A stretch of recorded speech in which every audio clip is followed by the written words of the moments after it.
Oke, ini untuk judulnya di materi buku saya. Ini adalah buku kedua saya. Alhamdulillah, pulang balik on duty dari laut dan bisa menyambi untuk membuat buku. Terima kasih kepada semua tim dengan launchingnya buku ini. Dan ini adalah subbab atau bab daripada buku saya, yaitu fakta perbedaan occupational health nurse dan paramedis oleh saya sendiri. Hasdar, Escape, OHNU, dan CHT. Nextnya di mana? Nggak bisa ke next ya? Hmm.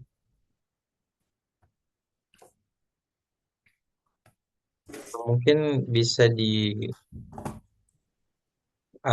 share Oh screen iya, dulu, baru ya ya. udah bisa. Oke. Ini singkat saja. Mungkin teman-teman sudah tahu juga ya pembahasan ini sudah beberapa kali saya bahas, tapi ini mungkin saya bahas lebih detail dan saya poles. Dan ini profil singkat saya. Bentar lagi OTW Nurse. Memang saya agak lambat dalam menjalani pendidikan karena terlena dengan bekerja dan terima kasih dukungannya Apoki dan teman-teman yang lain sehingga saya terbuka pikirannya untuk melanjutkan pendidikan. Di tahun ini alhamdulillah bisa doakan bisa nurse ya. Ini pengalaman praktisi saya kurang lebih 10 tahun bekerja di perusahaan. Jadi mulai dari Pertamina RU 5 Balikpapan sampai sekarang di Medco EP Natuna. Saya bekerja di kapal tanker sebagai paramedis dan sebagai occupational health nurse di lingkup offshore. Saya juga trainer BTCLS Pro Emergency dan saya juga pernah jadi tim diving, medical diving. Judulnya itu Emergency Medical Technician. Jadi para diver itu kita yang backup medisnya. Pernah juga di apa? Pernah juga di head office-nya Pertamina, direct hire Pertamina EP Cepu. Terus eh, pernah di perusahaan Malaysia, saya sebagai tim medis yang apa? Melakukan survei lokasi minyak, pencarian minyak. Dan pernah juga menjadi OHN di Aman Mineral Nusa Tenggara. Siapa sih yang nggak kenal Aman ya? Aman itu perusahaan besar. Terus paramedik onshore di Saipem, Saipem di Karimun dekat Batam. Menjadi OHN di BP LNG Tangguh di Papua. Terus paramedik eksplorasi, jadi masuk ke hutan itu jadi Dora the Explorer. Itu ikut Adaro dan paramedik mining di Buma Kideko dan menjadi HSE di Pertamina. Waktu itu project turnaround. Dan terus saya pernah menjabat di ketua Perkesja di 2023-2024 dan sekarang di Apoki menjabat sebagai Practice Development PIC-nya. Terus saya juga founder, mungkin teman-teman sudah mengetahui bahwa saya adalah founder Indonesian Paramedic Site, satu grup WhatsApp yang isinya loker dan itu adalah saya yang inisiasi. Terus saya juga health division dari kegiatan relawan. Terus ini sertifikasi saya, ini adalah bagian-bagian besar saya yang saya tampilkan sertifikasinya, yang kecil-kecil nggak usah lah ya, terlalu banyak nantinya. Ini adalah beberapa sertifikasi yang bisa teman-teman ikutin dan ambil dan bisa konsultasi yang mana yang cocok dengan kalian untuk berkarir di dunia paramedis. Tidak usah saya sebutkan satu-satu, intinya ini adalah beberapa sertifikasi eh, yang apa? Yang berguna gitu ke depannya. Oke. Dan itu dari Instagram saya bisa di-follow. Next, ini adalah POV atau point of view. Bagaimana OHN di offshore atau di lepas pantai. Jadi ini adalah pekerjaan Mas Hasdar. Jadi itu adalah ada kapal, ada tempat pengaburan minyak, ada tempat pemrosesan minyak dan ada tempat akomodasi kita, tempat tinggal kita di mana kita bekerja, tidur, makan segala macam.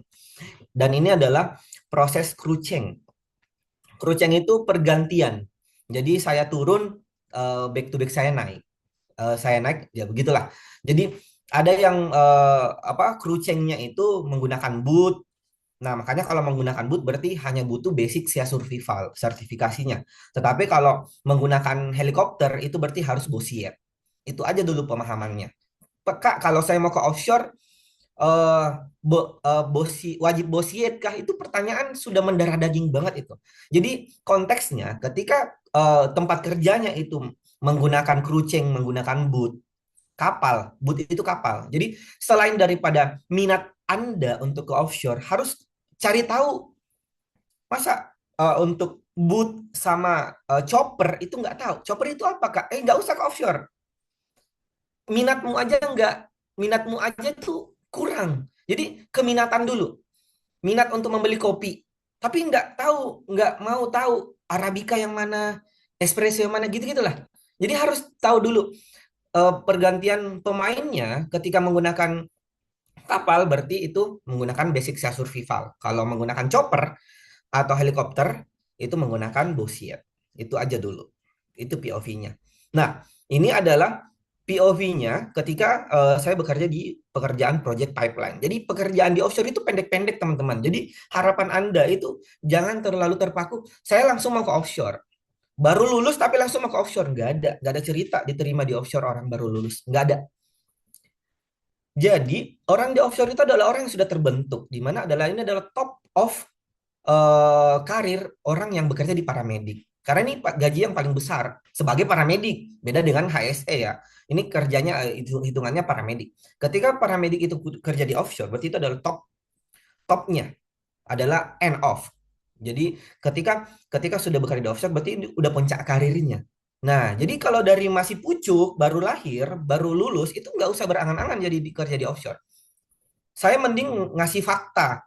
Karena meskipun meskipun apa bapakmu sudah kerja di offshore pun, tapi anaknya baru lulus, itu nggak ada juga jalan, nggak ada jalan untuk sebagai orang dalam kayak orang orang luar, kayak nggak ada. Jadi orang yang kerja di offshore itu adalah orang yang berpengalaman dan sudah dibentuk, sertifikasi dibentuk, pengalaman dibentuk, skill, soft, hard itu dibentuk semuanya, dan puncaknya di offshore. Itulah. Karena di sini adalah semuanya mandiri. Satu orang, seorang paramedis itu biasanya tidak ada dokternya. Jadi kalau tidak ada dokternya, berarti all of activity kamu yang handle. Baik itu program, baik itu tindakan emergensi, all of. Jadi bisa juga kita handle HSE. Jadi apapun itu dibentuk dan terbentuk di offshore. Jadi tidak ada, Kak, kok lokernya tidak ada perempuan sih di offshore? Ya harapanmu apa? Semua pekerjaannya laki-laki. Mau pamer bahwa saya perempuan di sana, nggak ada. Kita mau kerja di sana. Jadi nggak ada. Dan ini akomodasinya, kelihatan akomodasinya bahwa akomodasinya ini adalah ruangan yang tertutup dan laki-laki semuanya yang bekerja di tengah laut high pressure. Bayangkan ketika ada satu perempuan di situ, apa yang terjadi? Nggak usah kita bahas. Jadi nggak usah berharap ada perempuan di offshore. Kecuali dia jadi HSE. Kadang-kadang HSE project ada. Kadang-kadang project engineer ada. Itu kadang-kadang. Dan itu pun biasanya dia cuma kunjungan. Kalaupun ada itu memang memang spesial mungkin. Adapun kapten perempuan kadang-kadang ada. Jadi tidak semua kan. Jadi kalaupun ada yang lolos satu perempuan atau apa, itu mungkin itu keberuntungan saja. Karena kebanyakan pekerjaannya laki-laki dengan high pressure di pekerjaan offshore. Gitu ya. Jadi laki-laki yang paling besar kesempatannya bekerja di offshore. Nah, langsung saja kita ke OHN sebagai pilar kesehatan di industri energi. Jadi masih banyak, bukan hanya teman-teman medis yang menyamakan. Jadi pernah ada mengatakan para medis kan OHN. Enggak, itu beda. Semakin Anda mendalami ilmunya, semakin Anda tahu. Semakin Anda cuek, semakin Anda apa asbun, asal bunyi. Dan bukan hanya teman medis saja yang asal bunyi, HRD juga asal bunyi. Mereka pun cuma asal nyomot dibutuhkan OHN, padahal job desk-nya job desk para medis. Jadi di sini krusial banget. Jadi kalau kalau sudah baca tuh OHN, berarti itu eh, patokan kita itu sudah skalanya tambangnya tambang besar, sudah ada tim tim OH yang solid, ada OH dokter, ada tim industrial hygiene, terus ada paramedisnya sendiri, paramedis emergency, ada ambulance nurse, itu kompleks. Berarti kliniknya besar, tambangnya besar. Itu saja. Karena kalau dia punya OHN, tapi di situ cuma paramedis doang yang ada di situ, itu bukan OHN. Itu cuma paramedis. Karena OHN itu bekerja dengan tim yang kompleks. Karena kita eh, nanti job desk-nya lebih kerucut deh. Jadi sebenarnya OHN itu lebih ke kolaborasi, satu tim yang berkolaborasi. Karena dia bukan sekadar paramedis, dia adalah sebuah program, health programmer, orang yang membuat program dengan collaboration dengan dokter gitu ya. Nah, jadi bukan, kalau di sini sih aku bikin sebuah quotes, yaitu adalah untuk menjadi OHN itu bukan hanya gelar di belakang nama. Jadi ada OHNU. Itu OHNU itu adalah sertifikasi di Apoki sebelumnya, dan kita ada level-level tertentu. Dan itu bukan hanya sekedar gelar doang yang Hasdar kok ada OHNU-nya, gaya-gayaan banget. Bukan, bukan, bukan. Itu adalah pencapaian, pencapaian bahwa gelar itu dicapai dengan sertifikasi, dengan pengalaman dan sebuah pengorbanan untuk mendapatkan sebuah sertifikasi dan pengakuan. Meskipun pendidikan di Indonesia belum ada ya, tapi sertifikasi insya Allah ke depannya Apoki akan merilis untuk next certification. Jadi, siapa nih yang coret-coret? Jangan coret-coret punya saya. Oke ya, ini ada yang coret. Jadi bukan hanya gelar di belakang nama, tapi angka di slip gaji. Nah, ini gabut banget nih yang ngecoret-coret slide saya. Oke, jadi sebenarnya konteksnya, untuk mendapatkan ikan yang besar, pancingannya juga harus besar alat pancingnya.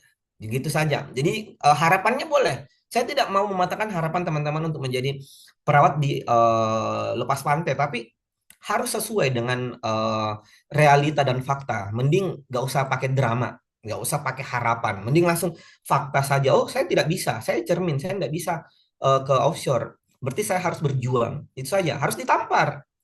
Nggak usah Kak, kira-kira. Nggak usah pakai kira-kira. Langsung fakta aja. Kau bisa atau enggak? Udah. Kualifikasi menjadi paramedik. Ini paramedik dulu. Paramedik itu standar ya. BTCLS, STR, Hiperkes, bisa. Udah. Ada tambahan AK3 umum, P3K Kemenaker, opsional. SIM A lebih bagus, bisa mengendari mobil lebih bagus.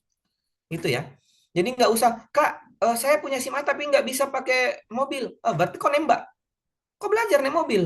Jangan selalu nggak bisa. Sektor batu bara, emas, nikel sama. Standar. Kalau punya ACLS lebih bagus. Lebih diterima.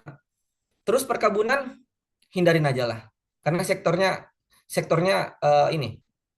Sektornya eh sektor perkebunan itu standar gajinya kecil dan rosternya panjang. Jadi hindarin aja. Kalau ada dan tidak ada lain ya udah, boleh. Terus sektor oil dan gas ini gaji yang paling besar.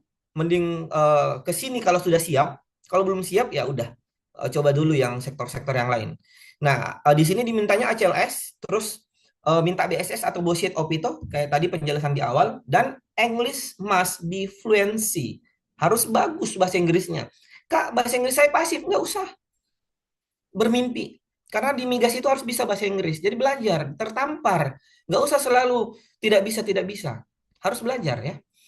Terus additionalnya itu BST. BST itu ketika kapal kalian berjalan atau berlayar itu wajib BST dan Siemens Book. AK3 migas ketika diambil lebih bagus bisa jadi HSE. HIMU opsional. P3K Kemenaker, HACCP, TOEFL. TOEFL bagus. Harus diambil. Diperbari kalau mau jadi tim diving kayak saya. Yang ngurusin tim diver. Terus, ini ada lagi yang coret-coret ya. Terus onshore juga sama kurang lebih ya. Kalau ada yang ngambil audiometri, spirometri itu malah lebih bagus untuk jadi OHN. Ini kualifikasi OHN teman-teman ya. Kualifikasi OHN. Terus standar, lisensi standar, BTCLS, Perkes, STR. Tambahannya yaitu ACLS, baik itu AH, nurse. PHTLS itu untuk di luar negeri. Kalau di dalam negeri belum diminta. Kemarin dimintanya di luar negeri ketika kita kerja di negeri tetangga kita. ATCN kalau ada lebih bagus, nggak wajib. HACCP dan HIMU nggak wajib. Audiometri, spirometri itu wajib. MCU fit to work, Kalau ada lebih bagus untuk menjadi OHN itu basicnya kita. Kalau enggak berarti harus kerja di medical check up dulu. Terus ahli K3 umum, K3 migas opsional ketika mau jadi backup HSE boleh. P3K Kemenaker juga opsional. English wajib. Udah, nggak usah ditawar-tawar lagi, bahasa Inggris wajib. Terus Boset Opito juga wajib. Jadi Boset Opito berlakunya 4 tahun. Kak, bisa nggak ketika ada loker dulu baru saya ambil Boset Opito? Siapa yang mau menunggu kalian? Loker itu nggak akan menunggu kalian. Saya spesial apa kalian untuk ditunggu sama loker itu? Jadi ketika ada keinginan untuk menjadi paramedik offshore, ya siapin.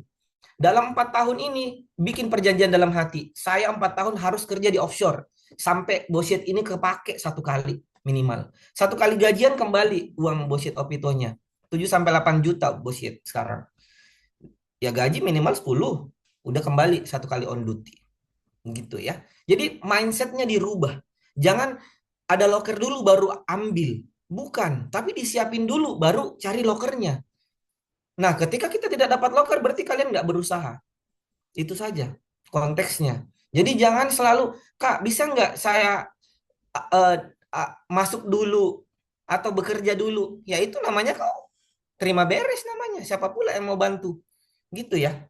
Jadi kita tidak tidak membuat mindset cemen, membuat mindset yang bukan petarung gitu.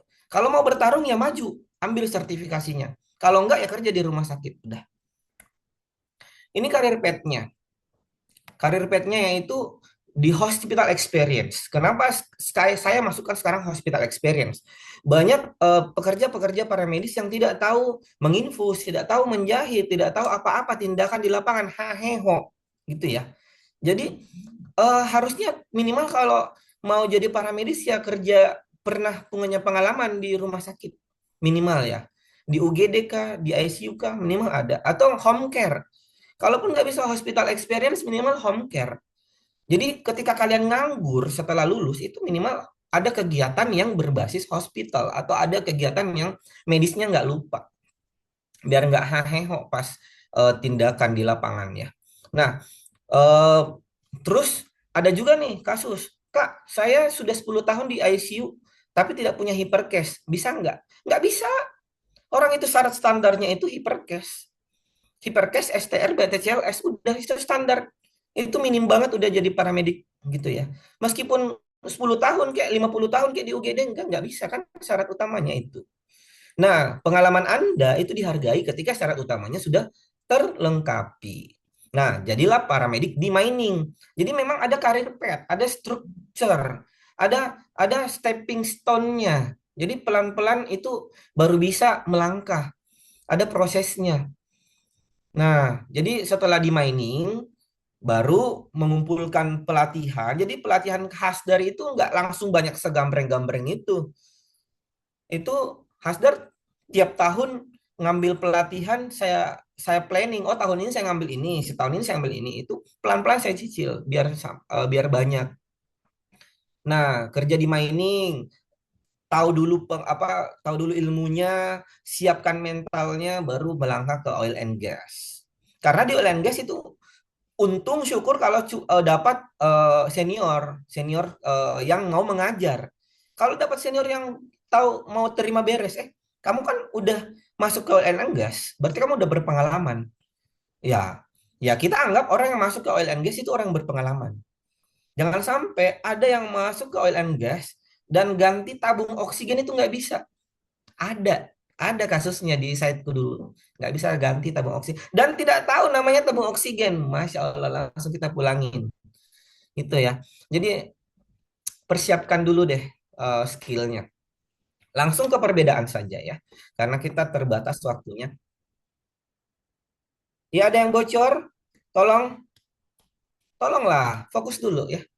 Nah, kalau tidak mau fokus, nggak bisa ikut. Karena ini materinya yang paling eh eh, untuk mengetahui perbedaannya ya. Nah, perbedaannya paramedik ini Ohaners, kiri dan kanan. Kiri dulu. Kalau paramedis itu standby emergency, medical evacuation, kolaborasi pemberian obat, dan stock taking ya standar lah gitu ya untuk jadi paramedis.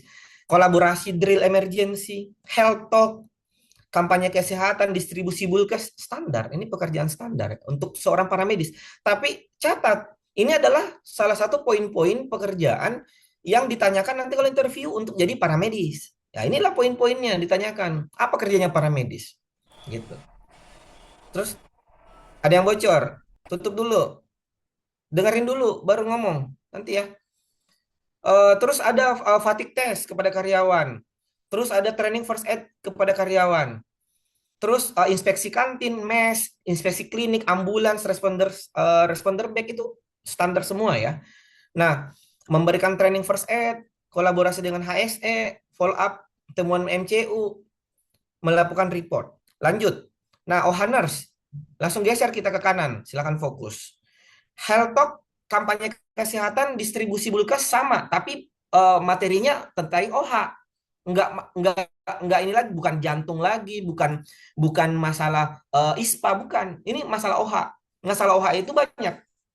Masalah terkait PAK kah atau masalah masalah terkait apa yang berhubungan dengan okupasi. Jadi tanyalah Chat GPT materi terkait occupational health. Itu pembahasannya di Ohaners lebih spesifik dan lebih mengerucut gitu ya.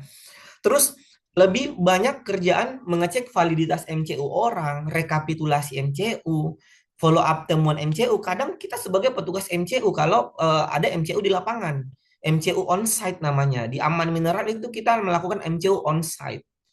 Kalau di BP enggak. Kita cuma dapat MCU, hasil, kita rekap, kita cari buatin surveillansinya seperti itu. Melaksanakan program surveillance. Jadi rekapan kalian itu dari MCU itu dibuat program. Disitulah kita bisa, oh ternyata di sini banyak hal-hal yang harus kita buat program. Oh kolesterol tinggi, gimana caranya nih bisa kolesterol ini kita turunin gitu. Atau apapun yang kalian temukan itu bisa jadi program. Melaksanakan fitness for task atau pengecekan bagaimana orang yang bekerja di ketinggian ini harus layak bekerja dulu sebelum bekerja gitu gitulah. Program wellness, hearing conservation program, biomonitoring, banyak kerjaan kita sebenarnya program-program itu yang sebenarnya kalau site-nya kecil, tambangnya kecil ini dipegang program oleh dokter. Sedangkan kalau di migas atau di tambang yang skala besar itu dipegang programnya oleh Ohaners, dokter sisa buat program juga sendiri, beda-beda kita programnya seperti itu ya. Sama nanti ada collaboration program lah. Sama ada implementasi HRA, inspeksi hygiene pun kalau di tambang biasa yang paramedisnya cuma satu itu inspeksi hygiene sendiri kan, atau sama HSE atau sama Kembos. Tapi kalau di migas inspeksi hygiene itu bersama industrial hygiene, HSE, Kembos banyak. Jadi beda memang konsepnya, lebih terstruktur dan lebih kompleks seperti itu ya. Ini adalah contoh program yang saya bikin sendiri dan ini tiap tahun saya buat program yang berbeda. Jadi di mana program-program itu lahir daripada pengalaman jam terbang, bagaimana cara kita membuat program. Di mana ya dokter pun kalau dokter-dokter yang tidak terbiasa membuat program ya pasti gak kelabakan mau membuat program seperti itu. Jadi kalau kita sebagai Ohaners itu mindsetnya itu adalah pembuat program. Bagaimana cara membuat program improvement sendiri yang akan kita launching ke manajemen dan ini ada impact-nya atau ada uh, result-nya yang benar-benar from start until finish itu worth it untuk dibiayai oleh manajemen karena ini punya kayak token ya, ada hadiah ketika sudah ikut program ini, ada hadiah dan ada step by step dan ini semua saya buat sendiri dan saya implementasi, saya planningkan dan saya presentation di depan semua apa manajemen, revisi sampai approve gitu. Jadi teman-teman harus mulai mulai meskipun sekarang belum menjadi Ohaners itu jadi paramedik itu harus ada wawasan untuk membuat program. Kenapa? Agar rekan kita, rekan HSE itu, tetangga kita itu memang tidak menganggap bahwa medik kok cumanya kerja standby. Itulah mindset yang tidak bagus karena melihat kita memang tidak membuat program. Ini tidak saya jelaskan satu-satu, ini cuma contoh programnya saja. Ada surveillance, ada konservasi pendengaran, perlindungan pernafasan, ergonomi, dan lain-lain. Sangat banyak teman-teman program OH itu. Hanya kita yang sebenarnya kita tidak mendalaminya dan tidak mempelajarinya. Sebenarnya ketika kita sudah jadi OHN, semua poin-poin ini akan kita explore one by one. Kita kupas satu-satu. Dan kita buat program satu-satu. Seperti itu ya. Lanjut. PAK. PAK juga OHN adalah orang yang sangat berpengaruh dalam langkah-langkah penentuan PAK. Jadi bukan hanya dokter yang menentukan, cuma OHN juga sama ya. Jadi kita juga saling berkolaborasi dengan industrial hygiene, HSE juga, dokter OH juga. Jadi kita sangat collaboration. Jadi OHN itu ada posisinya, ada kayak bukan paramedik yang selalu dianggap sebelah mata, paramedik paramedik gitu. Karena OHN itu rata-rata direkrut langsung. Meskipun Izin Pak direkrut oleh Hazal, vendor, ya. mungkin waktunya sudah selesai. Mungkin Oh, boleh oke. dipercepat ya. Super cepat. Oke. Ini contoh HRA. Ini juga tidak bisa dibahas karena lebih kompleks. Tapi di sini adalah OHN ada posisi tersendiri untuk menentukan HRA. Edukasi, education, training training kesehatan kerja itu banyak macam yang akan kita berikan kepada karyawan. Dan ini adalah gambarannya. Ini terakhir ya, minta waktu 1 menit, Pak Inal. Jadi fakta Oke, lapangan OHN yaitu pemahaman terkait peran dan fungsi OHN itu masih sangat terbatas. Jadi di perusahaan itu masih banyak yang membuat statement dibutuhkan OHN, padahal kualifikasinya paramedis. Itu sangat wajar karena memang OHN ini masih abu-abu untuk di beberapa area ya. Tapi kalau di migas sudah tahu, di migas itu udah confirm OHN kualifikasinya ini standar gajinya sekian. Pasti lebih high level gaji OHN dibandingkan gaji paramedis. Terus eh, hingga saat ini hanya sebagian kecil industri pertambangan. Jadi industri yang skala besar doang yang punya OHN. Kalau apa yang kecil itu ya ya wajar karena dari sisi penggajian pun kalau di bawah standar rata-rata OHN yang sudah berpengalaman nggak mau ngambil gitu ya. Karena di tambang besar pasti dia punya tim sendiri. OH dokter, OH nurse, IH technician, paramedis emergency. Jadi emergency itu kita nggak urus. Ada kasus emergency, ya, ada paramedis emergency, kita ngurusin program dan medical check up dan lainnya. Dan kemampuan bahasa Inggris yang paling utama, mutlak sudah, yaitu semua program komunikasi itu bahasa Inggris full. Kesempatan berkarir pria dan wanita bisa, tapi wanita lebih banyak di office untuk jadi OHN, untuk rekapan data-data, rekapitulasi MCU dan segala macam. Jadi wanita jika mempunyai kualifikasi dan bahasa Inggris yang bagus, skill yang bagus itu silahkan coba-coba cari loker OHN ya. Sampai saat ini belum ada pendidikan khusus di Indonesia untuk jadi OHN. Minimnya minat paramedik untuk upgrade ke OHN karena kurangnya ini ya, kurangnya akses dan segala macam, kualifikasi juga yang tinggi. Jadi mungkin minatnya lebih gampang jadi HSE, ngambil K3 umum jadi HSE. Gaji OHN selalu di atas rata-rata paramedik pada umumnya pasti. Terus yang pokoknya yang saya tahu minim 10. 10 ke atas pasti.